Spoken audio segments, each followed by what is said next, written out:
है और आज हम एक नई वीडियो के साथ आपके साथ डिस्कस करने वाले हैं जो है एरिथ्रोपोइसिस। एरिथ्रोपोइसिस मैंने पिछले लेक्चर में भी डिस्कस किया था, तो उसमें मैंने जाना था कि आरबीसी का फॉर्मेशन कैसे होता है, कहाँ पर होता है और एज के अकॉर्डिंग फॉर्मेशन होता है, तो किस एज में कहाँ पर आरबीसी बनता है, तो उसके बारे में मैंने जाना था। और आज हम डिस्कस करने वाले हैं फिर उसके स्टेजेस के बारे में कि कितने स्टेज होते हैं आरबीसी बनने के, कितने प्रोसीजर होते हैं। तो सो गाइस, अगर आप हमारे पिछले वीडियोस नहीं देखे हैं तो हमारे यूट्यूब चैनल पर अवेलेबल है, वहां पर जाकर आप देख सकते हैं। तो देर ना करते हुए हम अपने लेक्चर की ओर चलते हैं और डिस्कस करते हैं कि स्टेजेस क्या क्या होते हैं आरबीसी फॉर्मेशन बनने के। तो हम देखते हैं एरिथ्रोपोइसिस। तो एरिथ्रोपोइसिस जैसे कि मैंने पिछले में देखा था कि process of origin, development and maturation of erythrocyte. जो प्रोसेस होती है, ओरिजिन मतलब बनने की, डेवलपमेंट मतलब विकास होने की, देन मैच्योर होने की प्रोसेस को जो एरिथ्रोसाइट जो सेल्स होते हैं आरबीसी उनके ओरिजिन की, डेवलपमेंट एंड मैच्योरेशन होने की प्रोसेस को हम क्या बोलते हैं, एरिथ्रोपोइसिस बोलते हैं। ये चीज तो मैंने पिछले लेक्चर में डिस्कस किया था। तो देन हम बात करते हैं स्टेजेस की। तो कौन कौन से स्टेज होते हैं? तो सबसे पहले क्या होता है, हीमोसाइटोब्लास्ट। हीमोसाइटोब्लास्ट का मतलब होता है, हीम मतलब होता है ब्लड, साइटो मतलब होता है सेल्स, देन ब्लास्ट मतलब होता है प्रोड्यूस करना। तो जो ब्लड के सेल्स को प्रोड्यूस करता है उसको बोलते हैं हीमोसाइटोब्लास्ट। जैसे कि इसको एक नाम से और जानते हैं, इसको हम जानते हैं क्या, स्टेम सेल। स्टेम सेल क्योंकि हमने बताया कि जितने भी सेल का फॉर्मेशन होता है वो कौन करवाता है, स्टेम सेल करवाता है। तो जो स्टार्टिंग फॉर्मेशन होगा वो कहां से होगा, स्टेम सेल से होगा। तो इस स्टेम सेल को ही हम क्या बोलते हैं, हीमोसाइटोब्लास्ट। ठीक, इसको एक नाम से और भी जानते हैं, PUSC। इसका मतलब होता है प्लूरिपोटेंट अनकमिटेड स्टेम सेल। ठीक, pluripotent uncommitted stem cell. Uncommitted का मतलब ये है कि ये बहुत सारे सेल को बनाती है, पर्टिकुलर किसी कमिटेड सेल को नहीं बनाती, बहुत से सारे सेल को बनाती है। उसके बाद में जो सीरीज चलती है उसके बाद में कमिटेड हो जाते हैं, उसके बाद में जो सेल्स होते हैं वो कमिटेड हो जाते हैं। जैसे अब यहाँ पे आपका हीमोसाइटोब्लास्ट है, यहाँ पे सारे सेल फॉर्मेशन हो रहे हैं, इसीलिए उसको बोलते हैं अनकमिटेड। ठीक, अगर हम यहाँ की स्टेज की बात करें तो उसके बाद में यहाँ पे हो जाते हैं कमिटेड सेल। ठीक, क्या हो जाते हैं, कमिटेड सेल्स हो जाते हैं। ठीक, कमिटेड सेल्स के बाद में आता है प्रोएरिथ्रोब्लास्ट। प्रोएरिथ्रो का मतलब हम आरबीसी एरिथ्रोपोइसिस पढ़ रहे हैं, तो एरिथ्रोपोइसिस की सीरीज चलेगी। आगे चल के यहाँ पे डब्ल्यूबीसी का जब फॉर्मेशन होगा तो डब्ल्यूबीसी की सीरीज चल सकती है, प्लेटलेट का फॉर्मेशन होगा तो प्लेटलेट की सीरीज चल सकती है।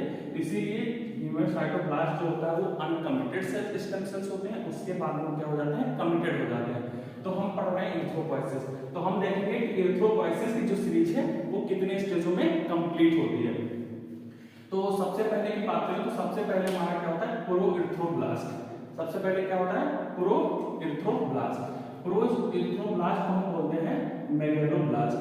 क्या बोलते हैं, मेगैलोब्लास्ट भी बोलते हैं। ठीक, तो प्रोएरिथ्रोब्लास्ट को क्या बोलते हैं, मेगैलोब्लास्ट। मेगैलो मतलब होता है बड़ा, ब्लास्ट मतलब होता है प्रोड्यूसर्स। ठीक है, ब्लास्टिक मेगैलोब्लास्ट।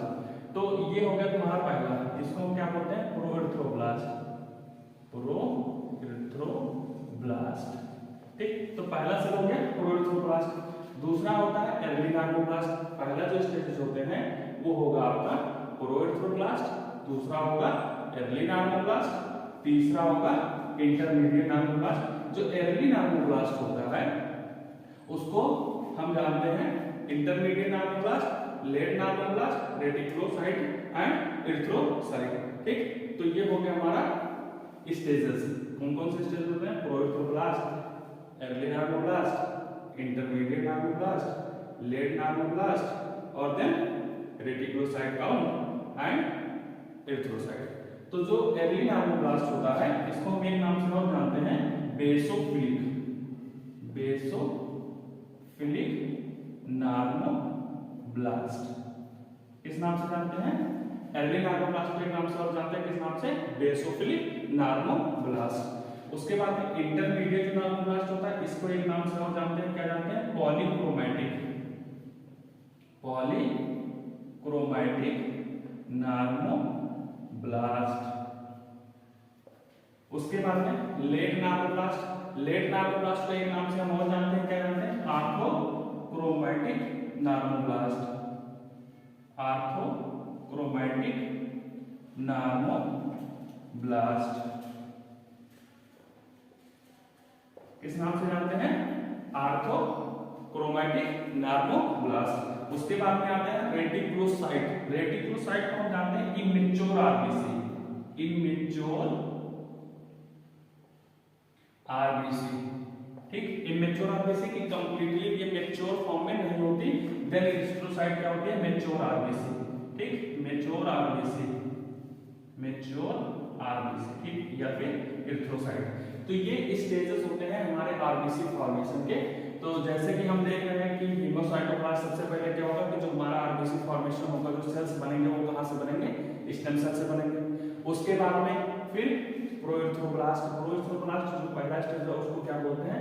मेगालोब्लास्ट। तो अगर हम बात करें तो हमारा ये क्या है? प्रोएरिथ्रोब्लास्ट। फिर अर्ली नार्मोब्लास्ट जिसको हम क्या बोलते हैं? बेसोफिलिक नार्मोब्लास्ट। ये क्या है हमारा? अर्ली नार्मोब्लास्ट। ये क्या होता है? अर्ली नार्मोब्लास्ट।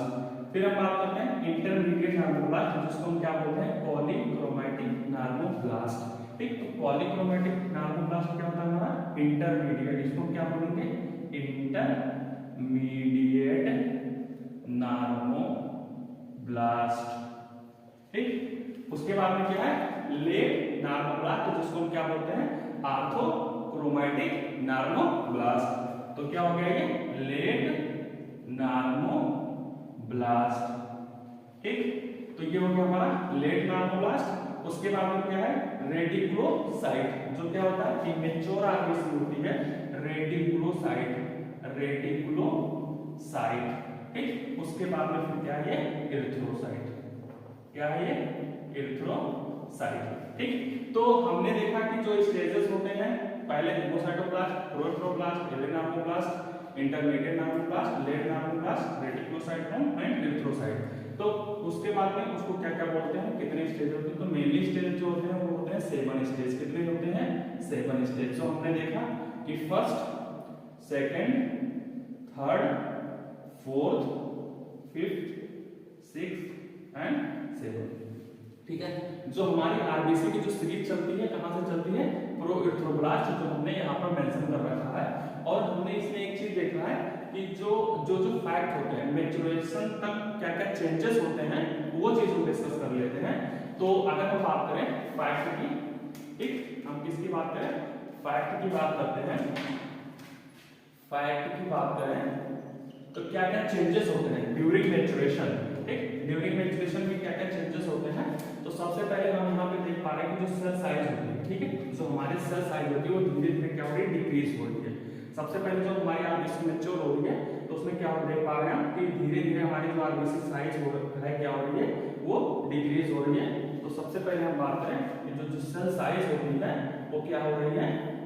डिक्रीज हो रही है, ठीक है, ड्यूरिंग मैच्योरेशन, ठीक है।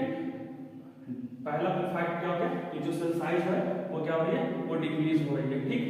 उसके बाद में हम देख रहे हैं कि जो हमारे आरबीसी में न्यूक्लियस होते हैं, ठीक है, न्यूक्लियस भी क्या हो रहा है? धीरे धीरे डिक्रीज हो रहा है। न्यूक्लियस की जो साइज होती है वो धीरे धीरे डिक्रीज हो रही है। और फाइनली जो जाके फाइनली इसमें क्या हो रहा है? जो न्यूक्लियस वो क्या हो जा रहा है? एब्सेंट हो जा रहा है। आरबीसी में न्यूक्लियस एब्सेंट होता है। ये जो आपको दिख रहा है कि इसमें प्रेजेंट है वो डायग्राम बनाने में, ठीक है। तो यहाँ पे आपने देखा कि जो न्यूक्लियस होते हैं वो धीरे धीरे उनकी साइज डिक्रीज हो जाती है। और आल्सो जो एकदम फाइनली होते हैं वो क्या हो जाते हैं? डिसअपीयर हो जाते हैं।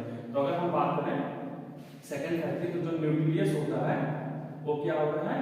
धीरे धीरे डिक्रीज हो रहा है। न्यूक्लियस की जो साइज है, न्यूक्लियस की जो साइज है वो क्या हो रहा है? डिक्रीज हो रहा है। और फाइनली क्या हो जाता है? डिसअपीयर हो जाता है। फाइनली क्या हो जाता है? डिसअपीयर हो जाता है, ठीक है। तो हमने क्या देखा कि जो पहली फैक्ट क्या थी कि जो सेल साइज है धीरे धीरे डिक्रीज हो रही है। उसके बाद में क्या होगा? जो न्यूक्लियस है उसकी साइज में धीरे धीरे डिक्रीज हो रही है। फाइनली जब हमारा मैच्योर आरबीसी होता है उसमें क्या हो जाता है? एब्सेंट हो जाता है, ठीक है। जो माइनर हो गए वो हो जाते हैं। फिर तीसरा फैक्ट क्या है कि जो न्यूक्लियोलाई होते हैं वो भी डिसअपीयर हो जाते हैं ड्यूरिंग मैच्योरेशन। स्टार्टिंग में न्यूक्लियाई होते हैं, उसके बाद में धीरे धीरे क्या हो जाता है? वो डिसअपीयर हो जाते हैं। तो अगर हम तीसरी फैक्ट की बात करें तो न्यूक्लियोलाइज होते हैं वो क्या हो जाते हैं? डिसअपीयर हो जाते हैं, ठीक। तो जो न्यूक्लियोलाई होते हैं वो धीरे धीरे क्या हो जाते हैं? डिसअपीयर हो जाते हैं। उसके बाद में और ड्यूरिंग मैच्योरेशन के समय क्या होता है कि जो हमारी एरिथ्रोसाइट के जो स्टेजेस होते हैं वो धीरे धीरे क्या होते हैं, हमारी जो न्यूक्लियस होती है, जो सेल साइज होते हैं वो धीरे धीरे डिक्रीज हो जाते हैं और हमारे इंटरमीडिएट स्टेज में क्या हो जाता है एचबी प्रेजेंट हो जाता है। तो अगर एक फैक्ट की बात करें ड्यूरिंग मैच्योरेशन चौथे पॉइंट की, तो हमारी एचबी अपीयर, ठीक, एचबी अपीयर हो जाती है, मतलब एचबी आ जाती है, ठीक। तो पहले सेल साइज डिक्रीज हो रही है, उसके बाद में न्यूक्लियस साइज हो रही है वो डिक्रीज हो रही है, फाइनली क्या हो जा रहा है डिसअपीयर हो जा रहा है। उसके बाद में न्यूक्लियाई, जो न्यूक्लियाई होता है वो भी डिसअपीयर हो जाता है। और चौथा पॉइंट क्या है एचबी जो है एचबी प्रेजेंट हो जाती है। उसके बाद में एक सबसे मेन इंपॉर्टेंट टाइम होती है जो हम सबसे बेसिक ध्यान देने वाली चीजें होती हैं, अगर उसकी हम बात करें पांचवी पॉइंट की, तो जो हमारा साइटोप्लाज्म है, ठीक, हमारा साइटोप्लाज्म की जो साइज है वो क्या होता है इंक्रीज हो जाती है, ठीक। अभी मैं बता रहा हूँ कैसे, सारी चीजें तो डिक्रीज हो रही है लेकिन साइटोप्लाज्म कैसे इंक्रीज हो रहा है तो मैं बता रहा हूँ। साइटोप्लाज्म की जो साइज होती है वो क्या हो रहा है धीरे धीरे इंक्रीज हो जा रहा है, ठीक। तो जो साइटोप्लाज्म की जो साइज होगी, यहाँ पे लिख दूं कि साइटोप्लाज्म साइज क्या हो रहा है इंक्रीज हो रहा है, ये जो सिंबल बन रहा है वो इंक्रीजिंग का बन रहा है, ठीक है। तो जो साइटोप्लाज्म साइज है वो इंक्रीज हो रहा है, जैसे कि मैंने देखा यहाँ पे कि यहाँ पे जो साइटोप्लाज्म साइज इतना बड़ा था, उसके बाद में इसमें जो आएगा वो न्यूक्लियस जब छोटा होगा, जब न्यूक्लियस छोटा होगा, सेल भी छोटा होगा, तो उसकी जो साइज होगी वो बढ़ती जाएगी। तो यहाँ पे मैंने फाइनली मेंशन कर रखा है, यहाँ पे ये एचबी प्रेजेंट हो रहा है ना इंटरमीडिएट में, यहाँ पे एचबी प्रेजेंट होगा। तो यहाँ पे देख रहे हैं कि न्यूक्लियस जब अंदर जो मीडियम साइज में होता है न्यूक्लियस, जब वो छोटा होगा तो जो साइटोप्लाज्म के स्पेस है वो बढ़ेंगे। जैसे कि यहाँ पे हम बना रहे हैं कि यहाँ पे सपोज मान लो कि ये मतलब आरबीसी है और इसका पहले इतना बड़ा था न्यूक्लियस, उसके बाद में सेट, तो यहाँ पे जो स्पेस ये देख रहे हैं आप, ये जो स्पेस आपको दिख रहा है ये कम है, तो उसके बाद में सेकंड में इसी में बना दूं कि अगर यहाँ पे फिर दूसरे स्टेप में क्या हुआ न्यूक्लियस छोटा हुआ, तो ये जो पहले वाला था तो ये कम होगा, तो यहाँ पे ये साइज जो है ये और थोड़ी इंक्रीज हुई, फिर थर्ड स्टेप में न्यूक्लियस और छोटा हुआ तो ये साइज और भी बड़ी हुई, फाइनली चौथे स्टेज में और छोटा हुआ, तो ये साइटोप्लाज्म का जो साइज है ये और इंक्रीज हुआ और फाइनली डिसअपीयर हो जाता है, न्यूक्लियस डिसअपीयर हो जाता है। तो क्या होता है जो साइटोप्लाज्म की जो साइज होती है वो क्या हो जाती है इंक्रीज होती है। तो उसी प्रकार से ये जो फैक्ट है ये ड्यूरिंग मैच्योरेशन आरबीसी का जो फॉर्मेशन होता है स्टेजेस के दौरान, तो ये चेंजेस होते हैं। तो सबसे पहले सेल साइज इंक्रीज हो रहा है, जैसे कि आप देख पा रहे हैं यहाँ पे मैंने कुछ डायग्राम के थ्रू आपको समझाने की कोशिश की है, बट समझने की कोशिश करना, जो चीज मैं कहने की कोशिश कर रहा हूँ कि जो सेल साइज होती है वो क्या है डिक्रीज हो रहा है, देन न्यूक्लियस साइज हो रही है वो धीरे धीरे डिक्रीज हो रही है और फाइनली आरबीसी में जाकर क्या हो जा रहा है डिसअपीयर हो जा रहा है, एब्सेंट हो जा रहा है। इसीलिए कहते हैं आरबीसी में न्यूक्लियस नहीं पाया जाता। फिर तीसरा नाम क्या है न्यूक्लियोलाई डिसअपीयर हो जाता है फाइनली, और देन एचबी अपीयर। धीरे धीरे क्या होता है कि हमारी जब जैसे स्टेजेस मैच्योरेशन होता है वैसे वैसे क्या होता है एक स्टेज होता है, अभी मैं आगे डिस्कस करूंगा इंटरमीडिएट नार्मोब्लास्ट, यहाँ पे हमारी एचबी जाके प्रेजेंट होती है, ठीक है। यहाँ पे इसी के उसको बोलते हैं पॉलीक्रोमैटिक नार्मोब्लास्ट। क्रोमैटिक मतलब होता है कलर, पॉली मतलब होता है ज्यादा, तो ज्यादा कलर में नार्मल सेल्स होते हैं जो प्रेजेंट होते हैं उसी को हम बोलते हैं एचबी। तो इंटरमीडिएट नार्मोब्लास्ट की कंडीशन ऐसी होती है कि जहां पर हमारा एचबी प्रेजेंट होता है, अपीयर होता है, जहां पर मुझे एचबी दिखती है, ठीक। उसके बाद में फिर क्या है साइटोप्लाज्म के जो साइज है वो इंक्रीज होते हैं, तो धीरे धीरे जैसे हमारा मैच्योरेशन होता है न्यूक्लियस छोटा होता जाता है, फाइनली डिसअपीयर हो जाता है, उसके कंडीशन में जो हमारे साइटोप्लाज्म की साइज होती है वो धीरे धीरे इंक्रीज होती जाती है, ठीक है। तो साइटोप्लाज्म साइज जो क्या होता है ड्यूरिंग मैच्योरेशन इंक्रीज होता जाता है। तो इसका स्क्रीनशॉट ले लीजिए, उसके बाद में हम आगे कंटिन्यू करते हैं।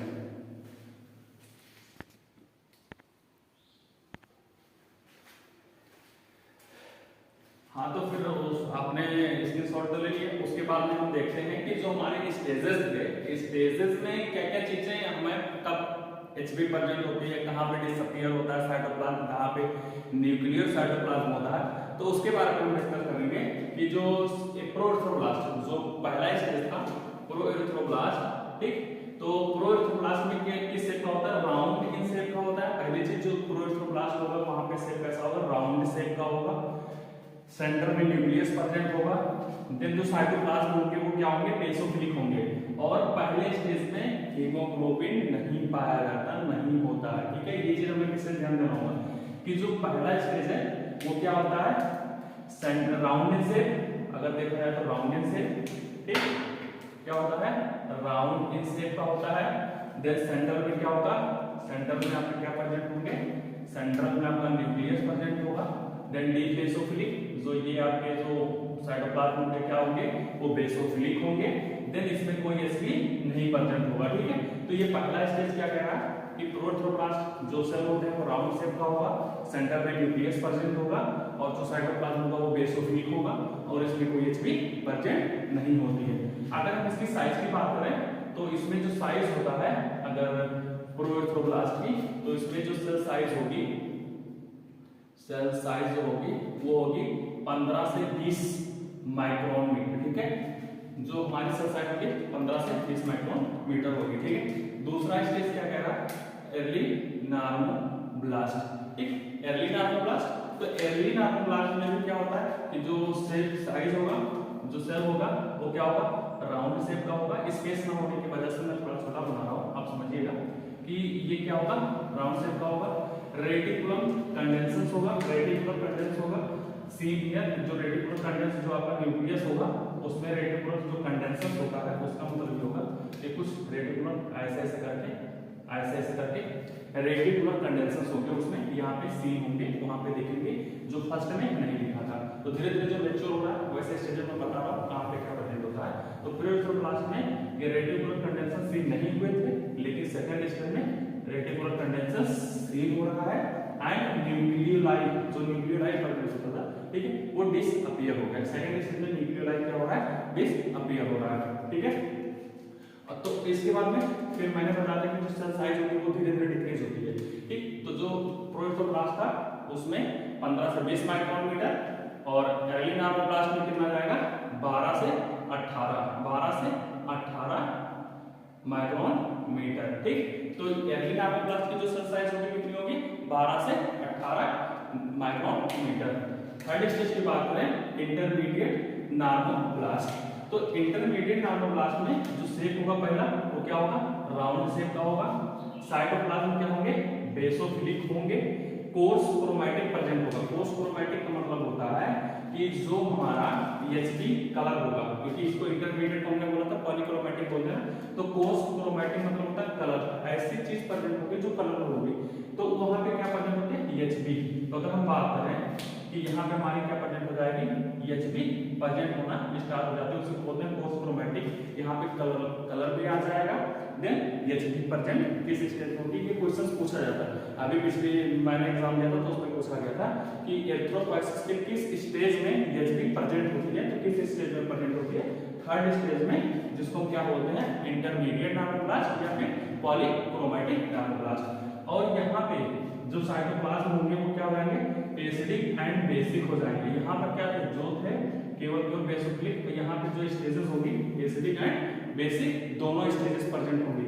पहले और दूसरे में क्या था, केवल तो बेसिक स्टेज थे, लेकिन इंटरमीडिएट में क्या होगा, एसिडिक और बेसिक दोनों स्टेजेस प्रेजेंट होंगे।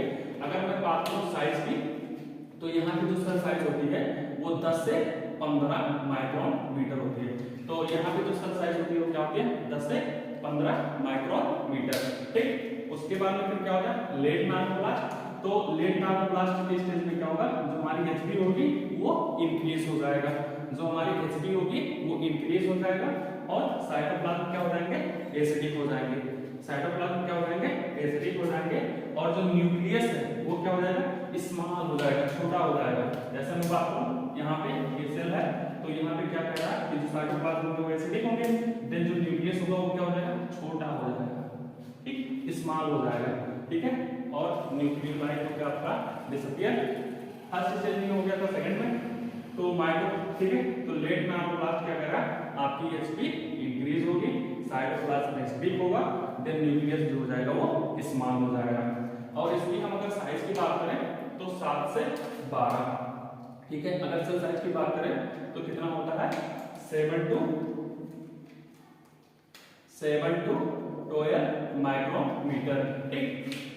फिर हम बात करते हैं उसके बाद में नेक्स्ट स्टेज क्या होता है, रेटिकुलोसाइट, जिसको हम क्या बोलते हैं, इमीडिएट प्रिकर्सर भी बोलते हैं। ये एग्जाम में पूछा जाने वाला क्वेश्चन है कि इरिथ्रोसाइट के इमीडिएट प्रिकर्सर कौन सा सेल बनता है। तो इरिथ्रोसाइट के इमीडिएट प्रिकर्सर कौन से हैं, रेटिकुलोसाइट। अगर हम बात करें क्या क्या बोलते हैं इसको, लिख लो, immediate precursor. Immediate precursor cell कौन सा है, रेटिकुलोसाइट। अगर कोई पूछा है कि आरबीसी एरिथ्रोसाइट जो होता है उसका इमीडिएट प्रिकर्सर कौन सा होता है, तो रेटिकुलोसाइट। और इसी को हम क्या बोलते हैं, इमेच्योर आरबीसी। इमेच्योर आरबीसी बोलते हैं क्योंकि ये पूरी तरह से मैच्योर नहीं हुआ होता है, ठीक। तो इसमें क्या होता है, हमारे माइटोकॉन्ड्रिया फ्री अमाउंट में प्रेजेंट होते हैं।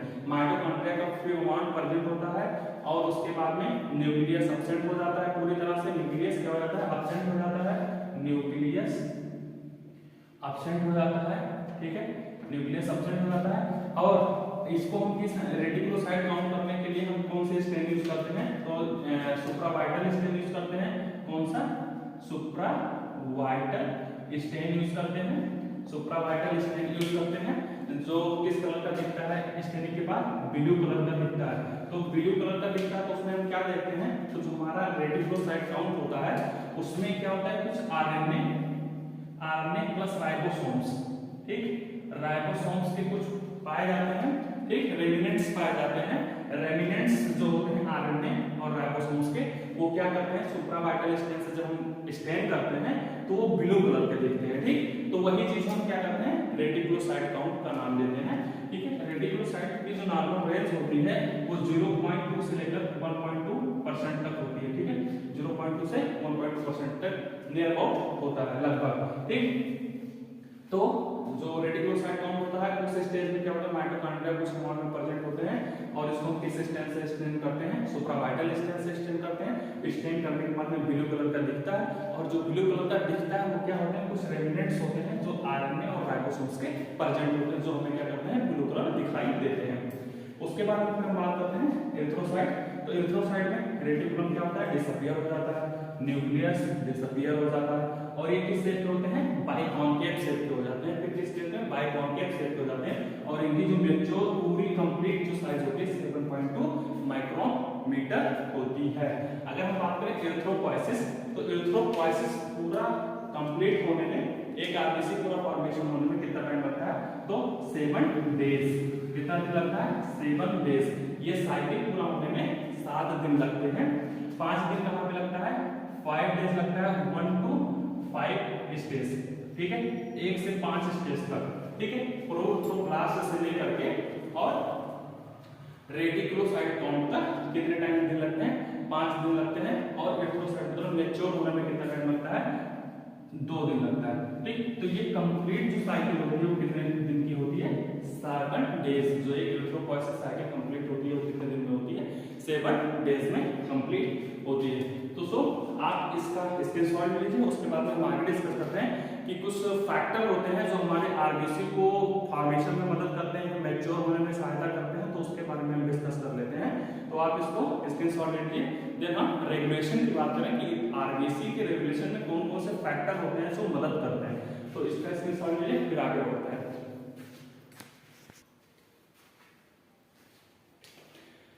तो हम लोग क्या देखते हैं कि मैंने जब पिछला देखा था उसमें सारी चीजें मैंने देख ली। अब हम बात करते हैं एरिथ्रोपोइसिस के रेगुलेशन के बारे में बात करते हैं कि हमारे बॉडी में जो आरबीसी बनती है उसको रेगुलेट कौन कौन करता है, कौन कौन से हार्मोन्स होते हैं जो मदद करते हैं। तो रेगुलेशन फैक्टर की अगर मैं बात करूं तो सबसे पहले 3 पार्ट में डिवाइड किया गया है, hormone, dietary factors, then other factors. आइए हम इसको समझते हैं कि मतलब हार्मोन्स है तो कैसे हमारे बॉडी में कौन से हार्मोन्स क्या करते हैं, ठीक। तो हम बात करते हैं किसकी, हम बात करें तो एरिथ्रोपोइटिन की। सबसे पहले जो फैक्टर होता है वो हार्मोन्स है। तो हार्मोन फैक्टर में एरिथ्रोपोइटिन जो सबसे मेन इंपॉर्टेंट होता है आरबीसी को सिंथेसिस करवाने में या फिर फॉर्मेशन करवाने में सबसे ज्यादा मदद कौन करता है, एरिथ्रोपोइटिन। एरिथ्रोपोइटिन सीक्रेट कहां से होता है, किडनी से। कहां से सीक्रेट होता है, किडनी से। तो ये क्या करता है, हमारे आरबीसी फॉर्मेशन सीक्रेशन को क्या कर देता है, इंक्रीज कर देता है। क्या कर देता है, इंक्रीज कर देता है। तो सबसे ज्यादा एरिथ्रोपोइटिन होता है जो किडनी से, इसीलिए ना जब किडनी की जब कोई समस्या होती है तो उसमें एनीमिया होने के चांसेस बहुत ज्यादा होते हैं, ठीक है। तो तो जो एरिथ्रोपोइटिन होता है वो क्या करता है हमारे आरबीसी को इंक्रीज कर देता है, और ये कहां से सीक्रेट होते हैं, किडनी से सीक्रेट होते हैं। एंड्रोजन का काम क्या होता है, ये भी आरबीसी फॉर्मेशन को क्या करता है, इंक्रीज कर देता है। एंड्रोजन एक हार्मोन होती है जो मेल में पाई जाती है, एंड्रोजन, ठीक है। ये क्या करता है, ये भी आरबीसी की फॉर्मेशन को इंक्रीज कर देता है। एस्ट्रोजन है, एस्ट्रोजन ये फीमेल में होती है जो क्या करती है कि आरबीसी की जो फॉर्मेशन है उसको थोड़ा डाउन कर देता है। इसीलिए यही फैक्ट होता है कि मेल की अपेक्षा जो फीमेल होती है उनमें एचबी की जो वैल्यू होती है वो कम होती है। तो आज मुझे समझ में आया कि आप लोगों को कि जो हम लोग शुरू से जानते चले आ रहे हैं कि मतलब पुरुष जो मेल होते हैं मेल के अपेक्षा फीमेल में एचबी कम होती है, उनकी नॉर्मल एज कम होती है। उसका रीजन क्या है, तो उसका रीजन क्या है कि जो एस्ट्रोजन नाम की हार्मोन्स होती है, तो जो आरबीसी की जो सिक्रेशन होती है, जो फॉर्मेशन होता है उसमें क्या करते हैं, डिक्रीज करते हैं, मतलब थोड़ा कम करते हैं। यही रीजन होता है कि महिलाओं में एचबी कम होती है। उसी प्रकार से थायरॉक्सिन जो ग्रोथ हार्मोन्स होते हैं ये भी हमारे बॉडी में काफी मदद करते हैं, और जब हम एंडोक्राइन सिस्टम पढ़ेंगे तो उसके बारे में हम जानेंगे कि जो हार्मोन्स होते हैं वो सीक्रेट कहाँ से होते हैं, उनका फंक्शन मेनली क्या होता है। तो ये भी क्या करते हैं, हमारे आरबीसी फॉर्मेशन को बढ़ाते हैं, ठीक। तो ये थे जो हमारे हार्मोन्स। तो सबसे पहले एरिथ्रोपोइटिन जो क्या कर रहा है, किडनी से फॉर्मेशन हो रहा है और क्या करता है, आरबीसी फॉर्मेशन को बढ़ाने में मदद करता है। एंड्रोजन भी इंक्रीज करता है, देन एस्ट्रोजन क्या करता है, डाउन करता है, और थायरोक्सिन बढ़ाता है, देन ग्रोथ हार्मोन्स भी बढ़ाते हैं। तो ये थे हमारे हार्मोन्स फैक्टर। हम बात करें डाइटरी फैक्टर में, जो मेन इंपॉर्टेंट है, जिसके बेसिस पे हम क्या करते हैं, एनीमिया को कैटेगराइज करते हैं। डाइटरी में सबसे पहले हम आयरन देखते हैं। तो आयरन हमारा क्या करता है कि आयरन हमारे एचबी लेवल को मेंटेन करता है। आयरन की बॉडी में अगर हमारे बॉडी में आयरन की कमी हो जाएगी तो हमें एनीमिया हो जाएगा, ठीक है। तो आयरन जो होता है, आयरन जब हमारे बॉडी में पर्याप्त मात्रा में नहीं रहेगा तो हमारे जो सेल होंगे वो क्या हो जाएंगे, सेल की फॉर्मेशन तो होगा लेकिन जो हमारे सेल के साइज होंगे वो छोटे हो जाएंगे और वो क्या हो जाएंगे, कलरलेस हो जाएंगे, उसमें एचबी की मात्रा कम हो जाएगी। तो आयरन की डिफिशियंसी से एक एनीमिया होता है जिसको हम क्या बोलते हैं, हाइपोक्रोमिक माइक्रोसिटिक एनीमिया। क्या बोलते हैं, माइक्रोसिटिक हाइपोक्रोमिक एनीमिया, ठीक। तो हाइपो मतलब कम, क्रोमिक मतलब कलर, जिसको एचबी से हम डिनोट करते हैं क्योंकि एचबी का कलर लाल होता है। तो हाइपो मतलब कम और क्रोमिक मतलब कलर, तो कम कलर हो जाएगा यानी एचबी कम हो जाएगी। और माइक्रो मतलब छोटा, सिटी मतलब सेल। तो इसी को हम क्या बोलते हैं कि जो आयरन डिफिशियंसी जब एनीमिया कम, जब आयरन की हमारे बॉडी में कमी होगी तो जो सेल साइज होंगे, सेल साइज क्या हो जाएंगे, छोटे हो जाएंगे, सेल साइज छोटे हो जाएंगे और इसमें एचबी की मात्रा कम हो जाएगी। तो ये इसी कंडीशंस को हम क्या बोलते हैं, हाइपोक्रोमिक माइक्रोसिटिक एनीमिया, ठीक। हाइपो मतलब कम, क्रोमिक मतलब कलर, माइक्रो मतलब छोटा, सिटिक मतलब सेल। और इसी कंडीशंस को हम क्या बोलते हैं, आयरन डिफिशियंसी एनीमिया। क्या बोलते हैं, आयरन डिफिशियंसी एनीमिया, ठीक। क्या बोलते हैं, आयरन डिफिशियंसी एनीमिया। तो आयरन की कमी से क्या होगा, आयरन डिफिशियंसी एनीमिया, और इसको क्या बोलेंगे, हाइपोक्रोमिक माइक्रोसिटिक एनीमिया, ठीक। उसके बाद में हम बात करते हैं vitamin B12 and folic acid. ये काम क्या करता है, ये मैच्योरेशन में बहुत इंपॉर्टेंट होता है। आरबीसी के मैच्योरेशन में ये बहुत इंपॉर्टेंट होता है, ठीक। तो सपोज मान लो कि हमारे बॉडी में फॉलिक एसिड और विटामिन B12 की कमी है तो वो सेल क्या होगा, मैच्योर तो हो नहीं पाएगा, ठीक। तो प्रॉपर्ली जब मैच्योर नहीं होगा तो हमने स्टेज में क्या पढ़ा था कि जब मैच्योरेशन होती है सेल साइज क्या होती है, धीरे धीरे डिक्रीज होती है, सेल साइज धीरे धीरे छोटी होती है। तो जब विटामिन B12 और फॉलिक एसिड आपके बॉडी में कमी रहेगी तो प्रॉपर्ली तो मैच्योर हो नहीं पाएगा, और प्रॉपर्ली जब मैच्योर नहीं हो पाएगा तो सेल की साइज क्या होगी, वो बड़ी ही रहेगी। तो इसी कंडीशंस को बोलते हैं मेगैलोब्लास्टिक एनीमिया। क्या बोलते हैं बच्चों, मेगैलोब्लास्टिक एनीमिया। क्या बोलते हैं, मेगलोब्लास्टिक एनीमिया, ठीक। तो मेगलोब्लास्टिक एनीमिया, और इसी कंडीशंस को क्या बोलते हैं, मैक्रोसिटिक एनीमिया। क्या बोलते हैं, मैक्रोसिटिक एनीमिया। क्या बोलते हैं, मैक्रो मतलब बड़ा, मैक्रोसिटिक एनीमिया, ठीक। इसको क्या बोलते हैं, मैक्रोसिटिक एनीमिया। तो ये दोनों बहुत ही इंपॉर्टेंट है जो पूछे जाते हैं कि आयरन की कमी से कौन सा एनीमिया होता है, तो आयरन डिफिशियंसी एनीमिया। उसको क्या बोलते हैं, hypochromic microcytic anaemia. Then vitamin B12 और फॉलिक एसिड की कमी से क्या होता है मेगालोब्लास्टिक एनीमिया। मेगालो मतलब बड़ा, ब्लास्टिक मतलब जो प्रोडक्शन के सेल्स होते हैं, ठीक है, तो वो क्या होंगे जो प्रॉपर्ली मैच्योर नहीं होंगे तो क्या होगा वो सेल साइज बड़ी होगी, तो उसी कंडीशन को क्या बोलते हैं मैक्रोब्लास्टिक एनीमिया और उसको क्या बोलते हैं मैक्रोसाइटिक एनीमिया। मैक्रो मतलब बड़ा, साइटिक मतलब सेल, जब बड़ा सेल होगा और वो मैच्योर नहीं होगा तो उसी कंडीशन को बोलते हैं मैक्रोसाइटिक एनीमिया। ठीक, उसके बाद में क्या होता है, उसके बाद में हम बात करें तो उसके बाद में होता है कॉपर, कोबाल्ट, नाइट्रोजन और विटामिन सी। तो ये विटामिन सी जो होता है वो क्या करता है, यहाँ पे मिट गया है मैं लिख दे रहा हूँ कि जो विटामिन सी, तो विटामिन सी का काम क्या होता है कि इंक्रीज कर देता है किसको, आयरन के अब्जॉर्प्शन को। क्या कर देता है ये इंक्रीज आयरन एब्जॉर्प्शन। ठीक, ये क्या करता है हमारे जो आयरन लेवल होते हैं ना वो हमारे आयरन के एब्जॉर्प्शन को क्या कर देता है इंक्रीज कर देता है। ठीक, तो इसीलिए कहते हैं ना कि जब हम आयरन खाते हैं तो हमें विटामिन सी प्रचुर मात्रा में लेना चाहिए, क्योंकि हमारे जो आयरन का एब्जॉर्प्शन होगा वो कौन करवाता है विटामिन सी करवाता है। ठीक, तो सपोज मान लो हम आयरन ले रहे हैं, हम विटामिन सी नहीं ले रहे हैं तो क्या होगा हमारे बॉडी में आयरन एब्जॉर्ब नहीं होगा। अब आयरन अगर एब्जॉर्ब नहीं हो रहा है तो हमारा जो एसिडी लेवल है वो क्या हो रहा है वो डाउन हो रहा है, तो उस कंडीशन में भी हम एनीमिक हो सकते हैं। तो जो हमारा विटामिन सी है वो क्या कर रहा है आयरन एब्जॉर्प्शन में भी मदद करता है। ठीक, अगर हम बात करें प्रोटीन की तो प्रोटीन भी हमारे क्या करता है हमारे बॉडी में बहुत एसेंशियल होता है हमारे आरबीसी के फॉर्मेशन में। तो ये चीज है डाइटरी फैक्टर। ठीक, तो इतना हमने समझा कि किस तरह से हमारे बॉडी में फैक्टर होते हैं, कौन कौन से मतलब फॉर्मेशन में मदद करता है। अब हम बात करते हैं अदर की बात करें तो हाइपोक्सिया। हाइपोक्सिया क्या होता है, अगर मैं देखूं हाइपोक्सिया हाई एल्टीट्यूड, ठीक है, हाई एल्टीट्यूड मतलब होता है कि जैसे कि हमने देखा कि जो चीज पहाड़ों पे रहते हैं, ठीक, पहाड़ों पे रहने वाले लोग रेडिश मतलब उनका लाल होता है, उनका गाल वाल एकदम लाल होता है। ठीक है, तो क्यों, क्योंकि जो पहाड़ों पे रहते हैं ना उनमें क्या होता है कि जो एरिथ्रोपोइटिन जो सिक्रीशन होता है ना किडनी के द्वारा वो बहुत ज्यादा होता है, तो उसमें आरबीसी की मात्रा बहुत ज्यादा पाई जाती है।